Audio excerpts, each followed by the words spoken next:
In the visual arts, there is a very simple, unbreakable rule. The person who presses the shutter button owns the photograph. It doesn't matter who is in the picture, it doesn't matter who organized the event, and it doesn't matter who bought the camera.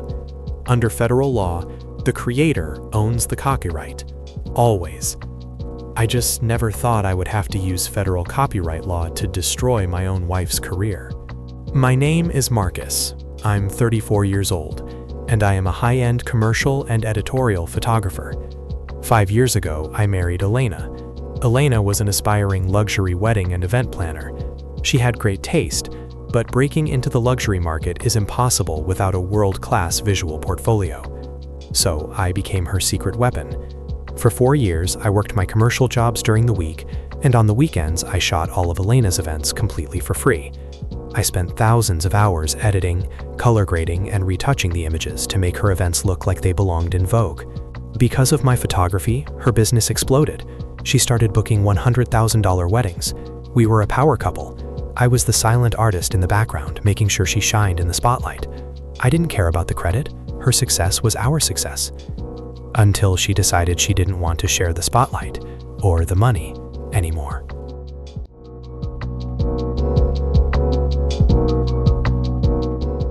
The shift happened when Elena started booking events at a massive, historic estate in the hills. The venue was owned by a guy named Tristan. Tristan was a 40-year-old trust fund kid. He wore velvet jackets, drank expensive scotch, and called himself a creative visionary, even though he had never actually created anything in his life. Elena and Tristan started spending an uncomfortable amount of time together. Strategy meetings, she called them. They were supposedly co-branding a new ultra-luxury event agency. Then, her attitude toward me completely changed. First, the disrespect for my craft. Elena started treating me like a hired vendor rather than her partner. "Marcus, make sure you get the lighting right this time," she would snap at me in front of clients. "Tristan says the photos need to be moodier. Try to keep up with his vision." His vision? I was the one holding the $10,000 camera. Second, the passwords. Elena changed the passwords to her business Instagram and her website.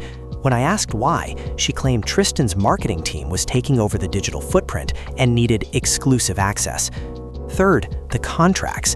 Elena asked me to sign a massive stack of retroactive work-for-hire agreements for the past 4 years of photography. She casually said it was just standard corporate housekeeping for her new LLC with Tristan. I didn't sign them. Instead, I did a little housekeeping of my own.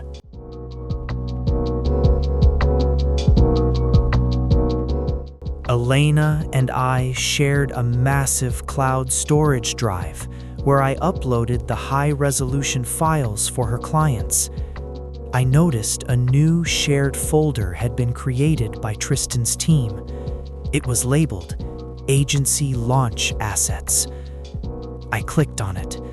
Inside were thousands of my photographs, but the watermarks had been aggressively cropped out. I also found a subfolder containing their business plan and a PDF export of a Slack conversation between Elena and Tristan. I read the messages, and my stomach turned to ice. They had been sleeping together for 6 months, but the affair was just the foundation. The business plan was the real betrayal. Tristan wrote, "The website looks incredible. Once we secure the $250K celebrity wedding next month, we launch the agency officially. Have you gotten the camera guy to sign the work for hire docs yet?" Elena replied, "Not yet, but he will. He's totally oblivious. Once he signs, the LLC officially owns all the copyrights to the entire portfolio. Then I serve him with divorce papers. He gets nothing from the new agency, and we have 5 years of world-class marketing material for free. He's just a photographer, baby. We are the visionaries." I sat in my studio, staring at my monitors. The camera guy. That's all I was to her.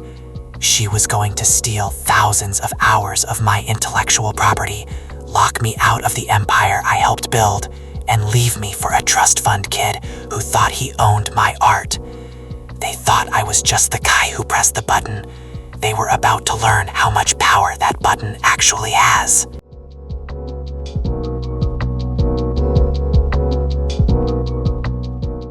In copyright law, there is a massive difference between owning a photo and owning a registered photo.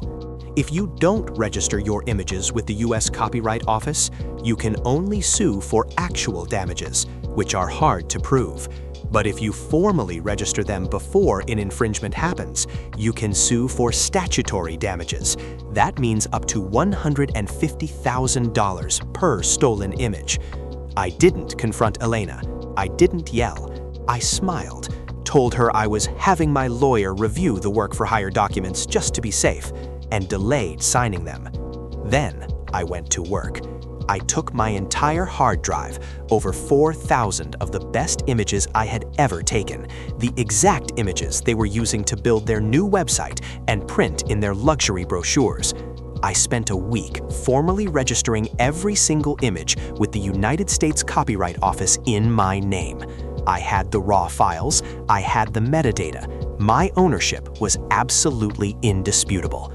I watched as Elena and Tristan spent over $100,000 on glossy magazines, massive billboards, and a state-of-the-art website, all plastered with my registered, stolen photographs. I let them spend the money.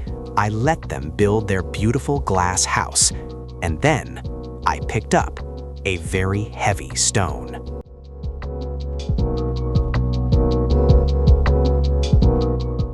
I hired a ruthless intellectual property litigator.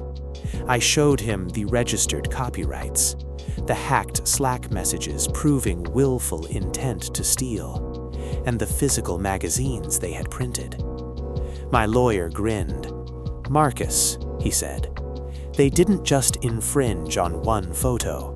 They built an entire corporate identity on stolen federal property. This isn't just a lawsuit. This is an execution." We drafted a massive federal copyright infringement lawsuit against Elena, Tristan, and their new LLC. But a lawsuit takes months. I wanted immediate, cataclysmic destruction. We prepared a series of aggressive, legally ironclad DMCA, Digital Millennium Copyright Act, takedown notices. When you send a verified DMCA notice to a web host or a social media platform, they are legally obligated to immediately remove the stolen content to protect themselves from liability. We didn't send them right away. We waited for the most important night of Elena's life.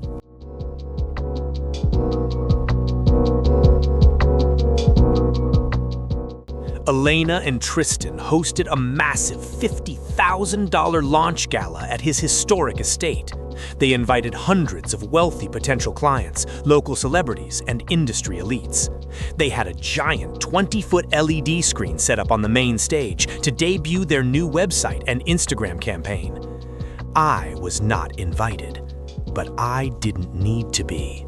At exactly 8 p.m., Tristan and Elena walked onto the stage holding champagne glasses. At 8:01 p.m., my lawyer hit send. The DMCA notices simultaneously hit Amazon Web Services, who hosted their site, Instagram's legal department, and Facebook. Because of the volume of the theft and the verified federal registration, the platforms acted automatically. At 8:05 p.m., Alayla pointed a remote at the massive LED screen.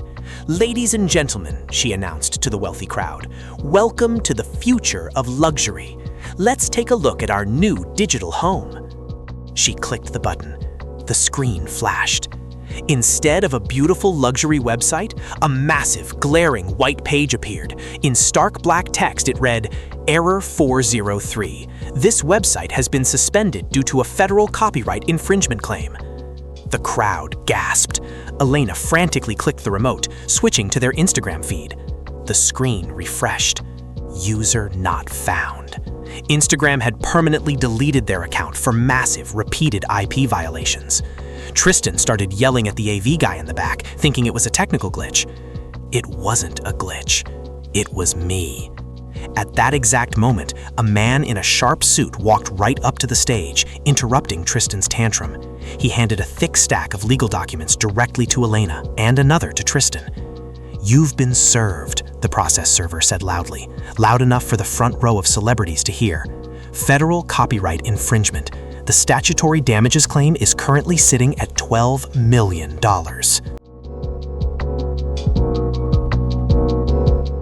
The smoke is clearing. The wealthy clients, realizing they were dealing with frauds facing a $12 million federal lawsuit, walked out. The massive celebrity wedding they had booked? Canceled the next morning. Nobody wants their wedding tied to a federal theft case. Elena called me that night, screaming so hard she was losing her voice. "Turn the website back on! You ruined my launch! You ruined my life!" "I didn't ruin anything, Elena," I said calmly. "I just protected my vision. You should have gotten the camera guy to sign the paperwork. Talk to my lawyer." I hung up. The financial devastation was total. Because they willfully stole the images, my lawyer successfully pierced their LLC's corporate veil, meaning they were personally liable for the damages. Tristan had to sell his historic venue just to pay his legal fees and settle the lawsuit out of court. He went from a wealthy, creative visionary to a broke guy living in a rented condo. He dumped Elena immediately, blaming her for the entire disaster. During the divorce, Elena had absolutely no leverage. Her business was vaporized, her reputation in the luxury market was permanently destroyed, and she was drowning in debt from the settlement.